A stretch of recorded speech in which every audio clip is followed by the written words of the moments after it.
They say you always remember the moment your life changes forever. For me, it was an ordinary Tuesday. The kind of day that fades into the background of 1,000 other days, a routine so familiar that you stop paying attention. But in between answering emails and picking up dry cleaning, I found something that shattered everything I thought I knew about my husband, my marriage, and even myself. It wasn't a dramatic confrontation. No lipstick on the collar, no perfume lingering in the air, no secret hotel keycards tucked into his wallet. It was far simpler than that. A notification on his phone. One single message that unraveled everything. Hello, everyone. Thank you for joining us. Today I want to share another touching story with you. Please subscribe to the channel if you haven't already. It motivates us to create more quality content for you. Let's continue. I should probably introduce myself. My name is Sarah Thompson. I'm 38 years old, a mother of 2, and a wife, though that last part is still up for debate. I married my college sweetheart, Mark, when I was 24. We built a life together, one filled with mortgage payments, family barbecues, and PTA meetings. A normal life. A good life, I thought. Mark is, or was, the kind of man you could rely on. A structural engineer, responsible, meticulous, always making sure everything was in its right place. If I was the heart of our family, he was the foundation. Steady. Dependable. Until the day I realized he wasn't. It all started with a single ping from his phone. It was mid-afternoon, and I was putting away groceries. Mark had left his phone on the counter, something he rarely did. He wasn't secretive with it exactly, but he always kept it close. I didn't think much of it. At least, not until I saw the message pop up on the screen. Can't stop thinking about last night. Miss you already. I blinked. Maybe I had read it wrong. Maybe it was a message from a coworker talking about a late meeting or an old friend reminiscing about the past. But the name attached to the message made my stomach drop. Jessica. I didn't know a Jessica. At least, not in Mark's circle. My hands went cold. The normal thing to do would be to put the phone down, wait for Mark to come home, and ask him about it like a rational adult. But my body moved on its own. I tapped the screen before the notification disappeared. His phone wasn't locked. Another thing that, in hindsight, seemed deliberate. I shouldn't have looked. But I did. The message wasn't an anomaly. There were dozens. Some were playful, filled with inside jokes I wasn't a part of. Others were more intimate, more suggestive, the kind of words that made my skin crawl. Last night was incredible. I can still feel you. Wish we had more time. I hate sneaking around. You make me feel alive. Alive. The word burned in my mind. I thought I made him feel alive. I thought our life together, the one we had built over 14 years, was enough. But apparently, it wasn't. I felt my breath coming short, my chest tightening as if the air had thickened around me. My heart wasn't just breaking, it was splintering, cracking at the edges in ways I didn't know were possible. I don't know how long I stood there, reading through the messages, letting each one dig a little deeper into my skin like shards of glass.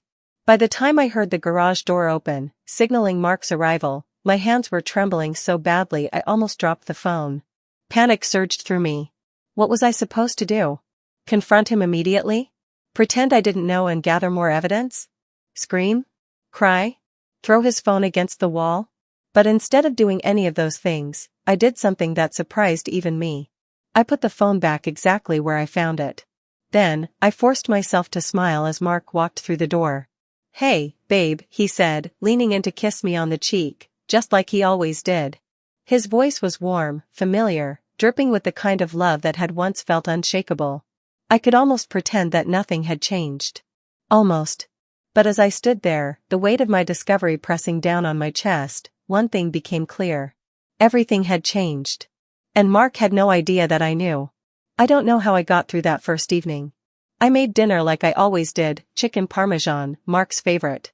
I listened to him talk about his day, nodding in all the right places, pretending I wasn't picturing him with another woman.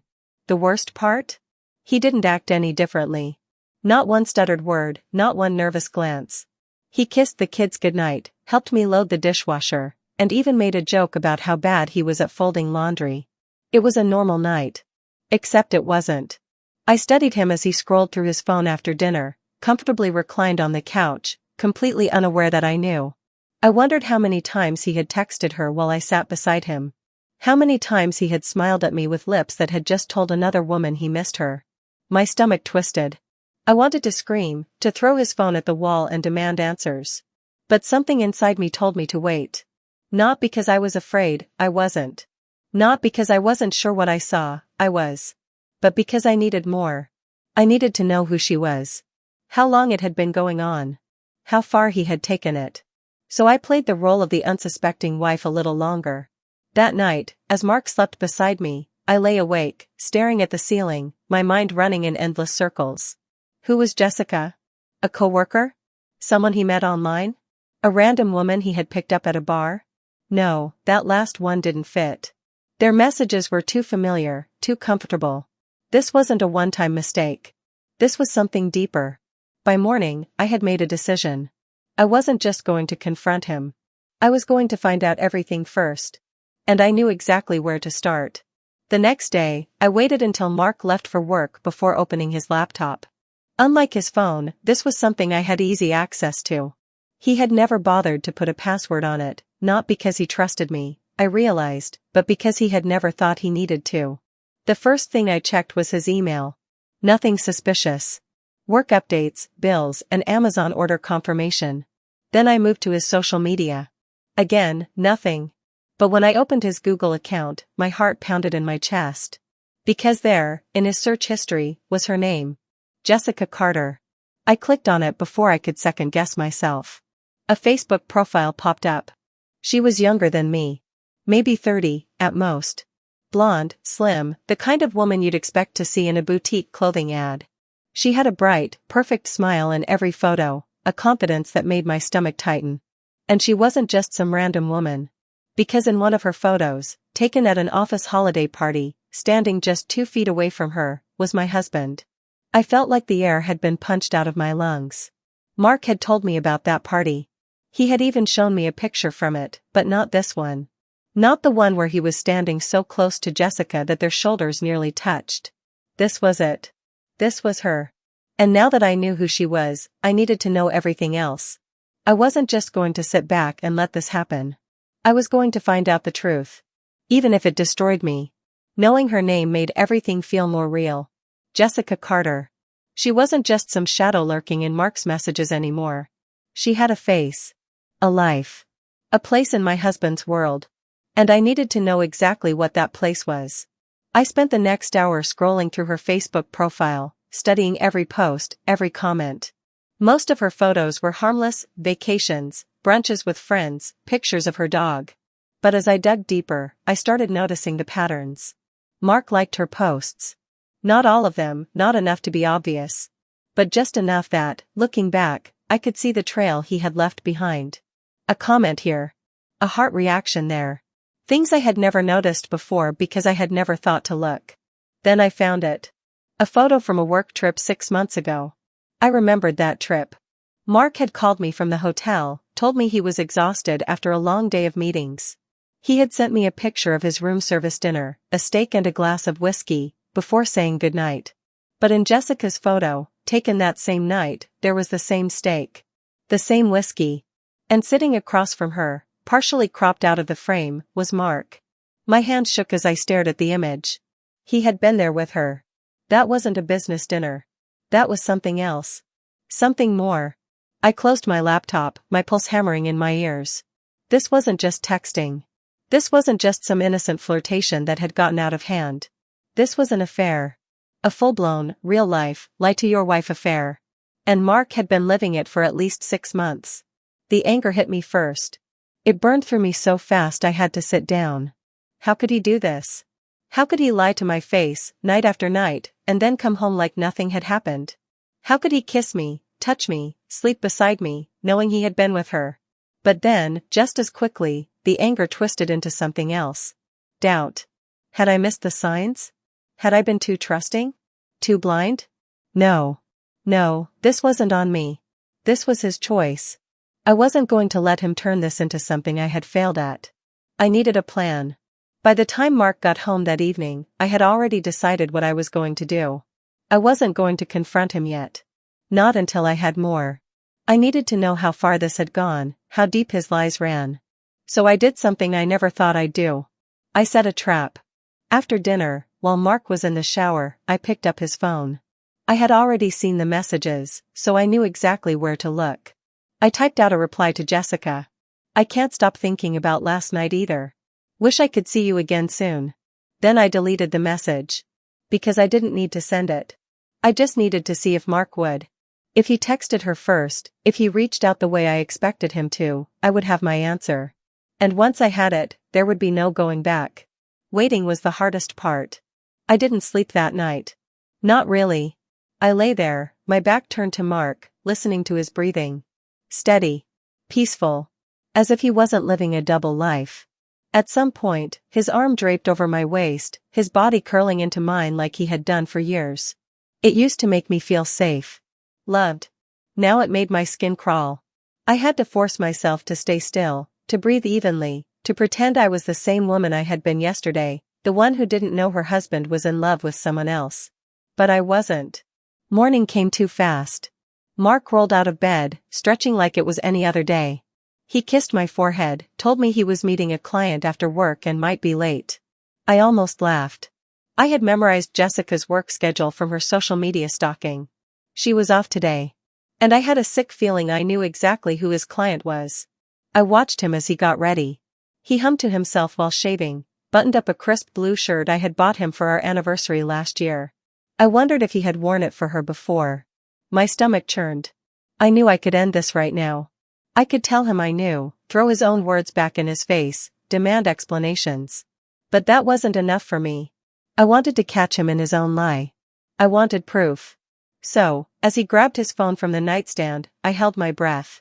I had left the message unsent, just sitting there in the chat with Jessica. If he was innocent, he'd ignore it.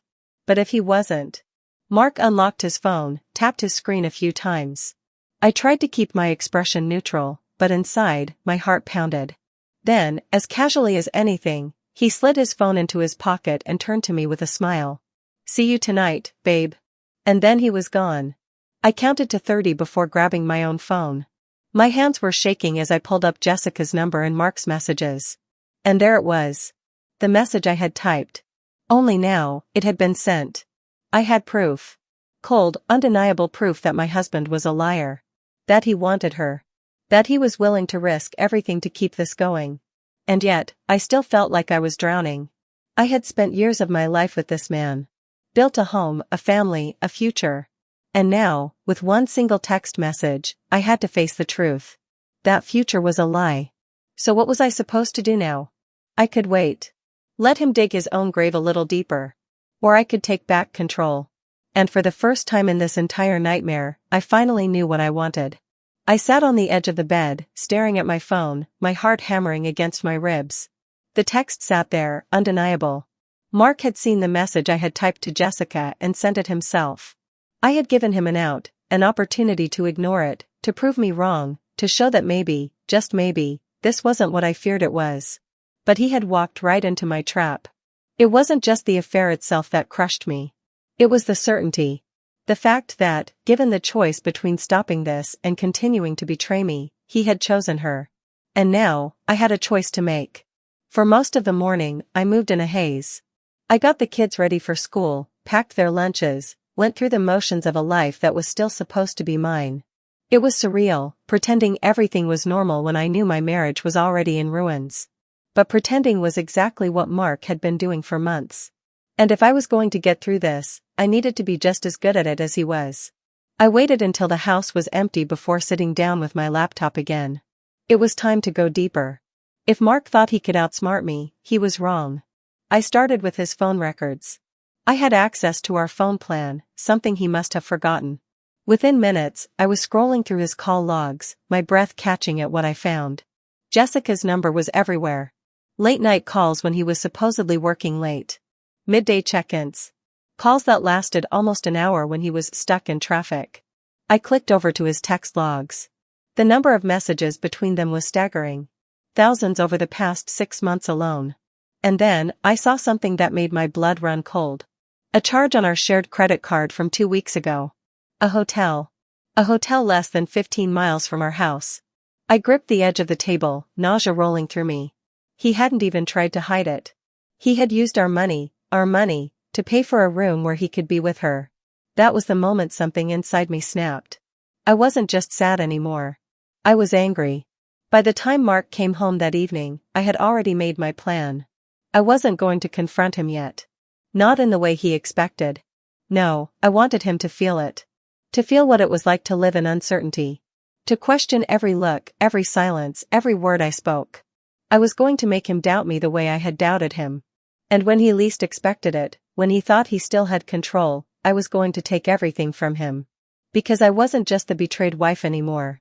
I was the woman who had nothing left to lose. And that made me dangerous. When Mark walked through the door that evening, I was in the kitchen, stirring a pot of spaghetti sauce. The smell of garlic and tomatoes filled the air, a scene so familiar it could have been any other night. Except it wasn't. "Hey, babe," he said, dropping his keys on the counter. He walked up behind me and pressed a kiss to my cheek. "Smells amazing." I turned and smiled. A real smile. Not because I felt warmth toward him, but because I knew something he didn't. "Long day?" I asked, watching him closely. He stretched and let out a sigh. "Yeah, tons of meetings. Just exhausting." Liar. I knew exactly where he had been. I'd checked our shared location history before he got home. He had spent 2 hours in a part of town where we had no friends, no work connections. But I did recognize one thing: there was a cozy little boutique hotel right in the middle of that area. Jessica had the day off. The math wasn't hard to do. But instead of calling him out, I just nodded. "You work so hard, babe."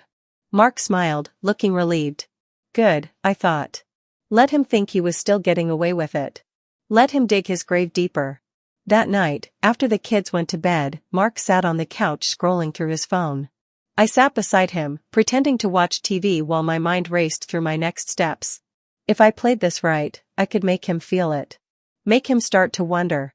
Make him nervous. I turned to him, tilting my head slightly. "Hey, Mark?" He looked up. "Yeah?" I let a pause stretch out just long enough to make him uncomfortable. "You know you can tell me anything, right?" His face changed, just for a second. A flicker of something. Then he forced a chuckle. "Of course. Why do you ask?" I shrugged, as if it was nothing. "I just feel like... I don't know. Like we haven't really talked lately." He relaxed. "Work's just been crazy. You know how it is." I smiled again, soft and knowing. "Yeah. I know how it is." Then I stood up and kissed the top of his head before heading to bed. I didn't have to say anything else. I had planted the seed. And now, all I had to do was wait. Over the next few days, I turned the pressure up, just enough to keep him guessing. I started leaving my phone face down when he was around. I smiled at texts that weren't there. I'd disappear for a few hours without telling him where I was going, only to come home acting completely normal. And I watched as he started to unravel. At first, it was subtle. A quick glance at my phone when he thought I wasn't looking. A slight tension in his jaw. But then, one night, he finally cracked. We were lying in bed when he turned to me, casual as ever. "So, what have you been up to lately?" I blinked at him. "What do you mean? You've just seemed... I don't know. Distracted." I rolled onto my side, propping my head up on my hand. "You think I'm distracted?" He hesitated. "A little, yeah." I reached out and traced a finger along his arm, watching his muscles tense. "Interesting." He swallowed. "What's interesting?" I smiled. "Nothing." Then I rolled over and turned out the light. I didn't sleep that night. Because I knew he wouldn't either. The next morning, I could feel the tension coming off Mark in waves. He wasn't the same confident man who had walked through our front door days ago, kissing me like nothing was wrong. No, he was different now.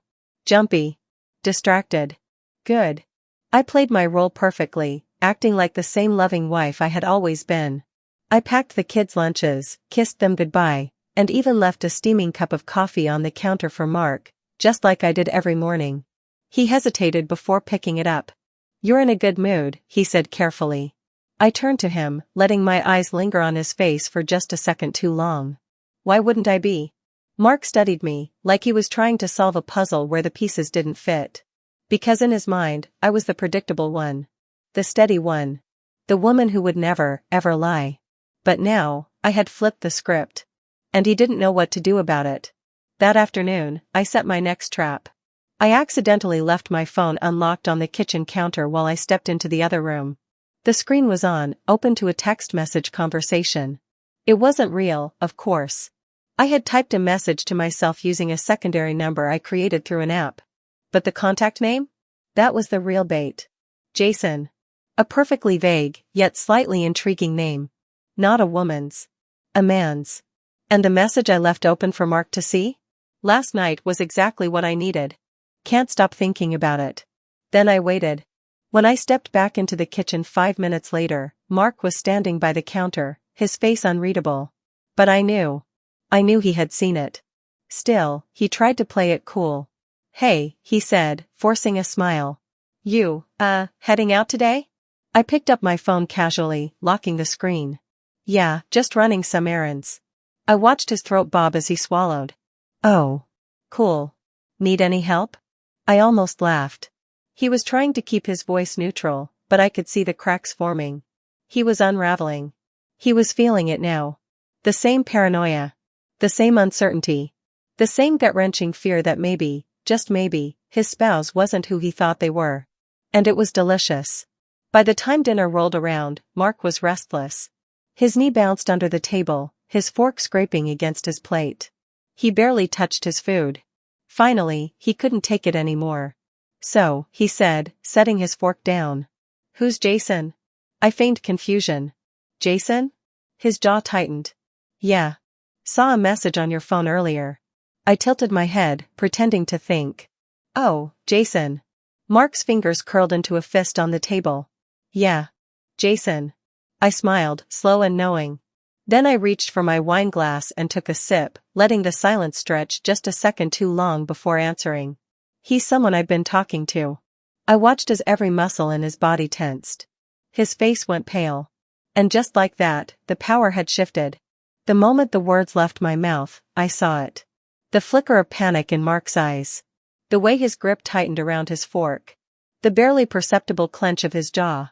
For the first time in this entire ordeal, he was on the receiving end of uncertainty. And I wanted him to feel it. "He's someone I've been talking to." I let the words hang in the air, casually taking another sip of wine. Mark forced a chuckle, but it came out wrong, too sharp, too unnatural. "Talking to," he repeated, his voice slightly hoarse. I shrugged. "Yeah." Silence stretched between us, thick and suffocating. Finally, he cleared his throat. "Who is he?" I met his gaze, letting my lips curl just slightly, enough to make him doubt everything. "Why do you ask?" Mark's entire body went rigid. "That's right, sweetheart." Squirm. For months, he had been lying to my face. Texting her. Calling her.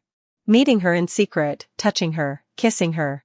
And every single time he had come home, he had looked me in the eyes and pretended nothing had changed. But now? Now, he was the one questioning everything. "Sarah," he said, his voice lower now, more controlled. "Are you?" He stopped, running a hand through his hair before forcing out the question. "Are you seeing someone?" I tilted my head, studying him. I could see the storm brewing behind his eyes, the way his breathing had shifted, growing shallower. Good. I wanted him to ache for an answer. To desperately need the truth, just like I had. So I did exactly what he had done to me, over and over again. I lied. I reached out, resting my hand lightly over his. "Don't be silly, Mark." Then I picked up my plate and walked away. That night, Mark barely slept. I knew because I was awake, too, listening to him shift, listening to the way his breathing changed every time I moved. He was restless. Anxious. Good. The next morning, he lingered in the kitchen longer than usual, watching me as I packed the kids' lunches. When I grabbed my purse and car keys, his hand shot out. "Where are you going?" I raised an eyebrow. "Does it matter?" His fingers twitched at his side. He swallowed.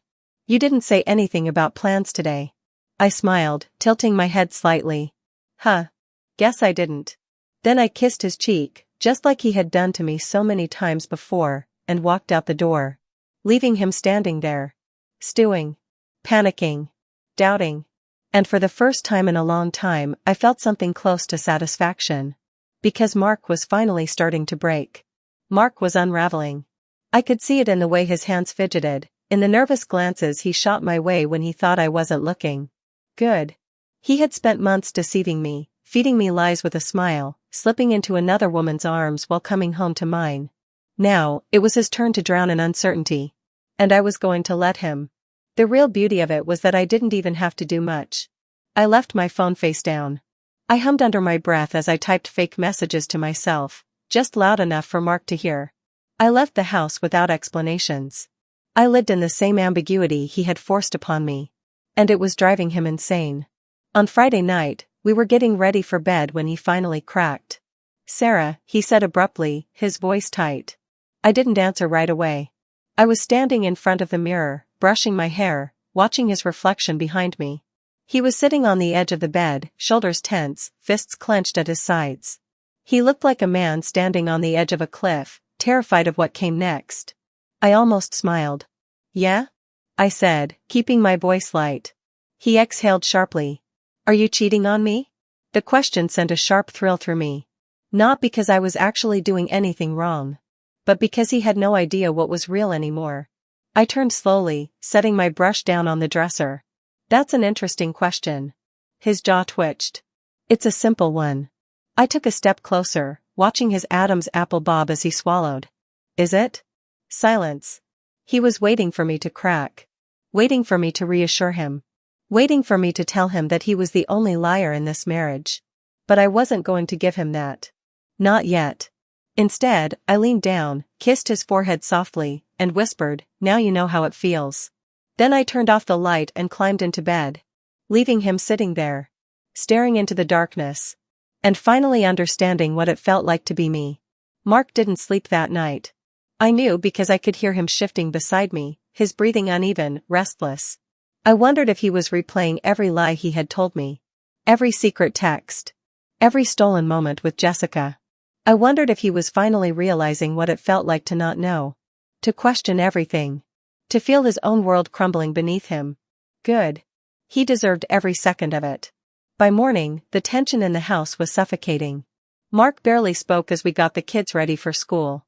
His eyes lingered on me, like he was searching for something, some crack in my armor, some indication that he still knew me.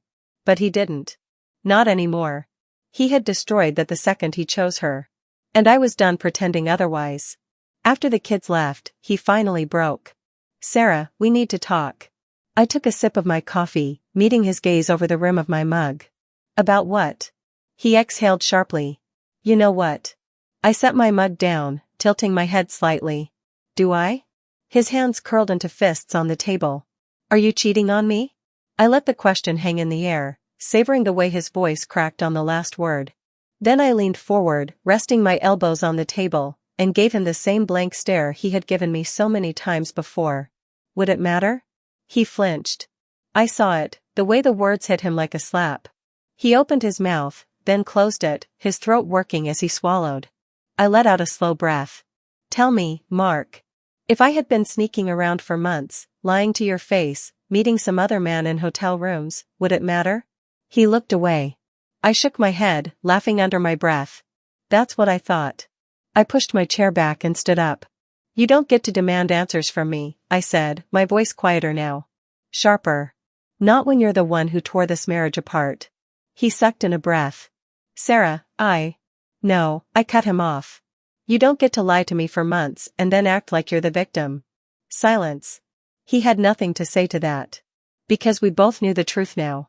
He was the one who ruined us. And I wasn't going to let him pretend otherwise. I grabbed my purse and headed for the door. "Where are you going?" Mark asked, his voice hoarse. I turned back, holding his gaze. "To a lawyer." His face drained of color.